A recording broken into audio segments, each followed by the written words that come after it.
Buonasera da Chioggia, la Diocesi e il Comune di Chioggia hanno organizzato una pericena di gala di beneficenza per presentare un gruppo di circa 50 giovani della città che parteciperanno agli eventi della Giornata Mondiale della Gioventù a Lisbona il prossimo agosto. L'evento, che si è tenuto presso il chiostro del Museo Diocesano, ha visto la partecipazione, oltre ai giovani, di tutte le autorità civili e militari della città. Questa sera abbiamo voluto in qualche modo unire le due anime della nostra città, che sono la nostra diocesi e il nostro comune, per questo bellissimo evento che si chiama GMG, ma che nasconde dietro tante cose. Non è soltanto un'occasione per far dialogare, come si dice, no? Tante volte i buoni cristiani e gli onesti cittadini.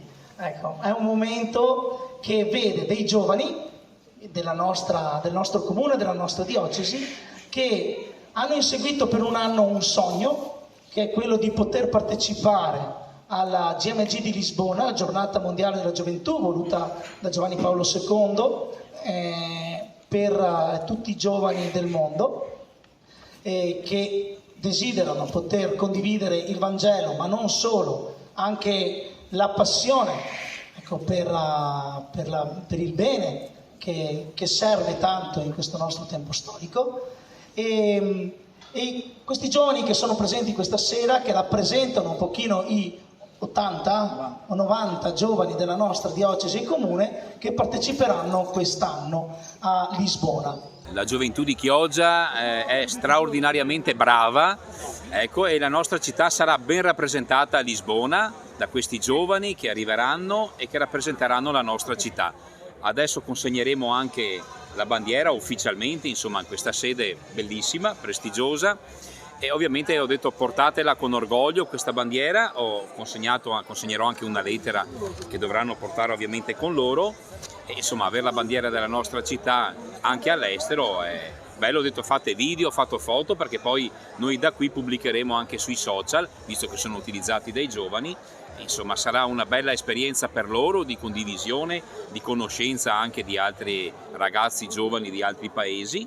E poi c'è anche la questione del Jamboree, di due scout della GESCI Chioggia 1. Sarà un'altra bella esperienza, rimarranno via addirittura 3 settimane, perché daranno una mano prima e durante e anche dopo a tutta questa grande organizzazione che è il Jamboree, che ce n'è uno ogni 4 anni, in Corea del Sud adesso vanno. 50 giovani che fanno da ambasciatori per Chioggia in Europa. Quanto è importante secondo lei anche questo tipo di promozione per la vostra città? Credo sia fondamentale vedere tanti giovani così impegnati nel settore sociale, con la Chiesa. Sono un messaggio veramente molto positivo per tutti noi e di promozione anche della nostra bella società, del nostro bel vivere. Quindi faccio a loro il mio migliore in bocca al lupo, veramente sono orgogliosa di tutti loro.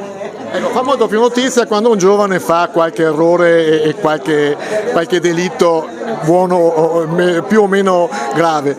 Però qua a Chioggia dimostrate molto spesso di avere dei giovani veramente straordinari. E perché non si riesce a far passare questo messaggio, che sono molto di più quelli bravi? Si sa che molto spesso la nota negativa magari ha molta più risonanza di quella positiva, però noi oggi qua il grande numero di persone a sostenere questi ragazzi dimostra che sappiamo apprezzare, sappiamo vedere che ci sono molti più giovani virtuosi di quelli che purtroppo sbagliano e commettono anche dei delitti. Fiduciosa di questa nuova generazione? Io sì, molto, lo sto vedendo anche con i ragazzi che collaborano con noi, seguono i vari progetti della biblioteca, li vediamo quelli più piccolini, magari delle elementari fino al liceo. Sono una bella gioventù, ci sono tanti ragazzi veramente molto bravi, studiosi, che si danno da fare e che promettono bene.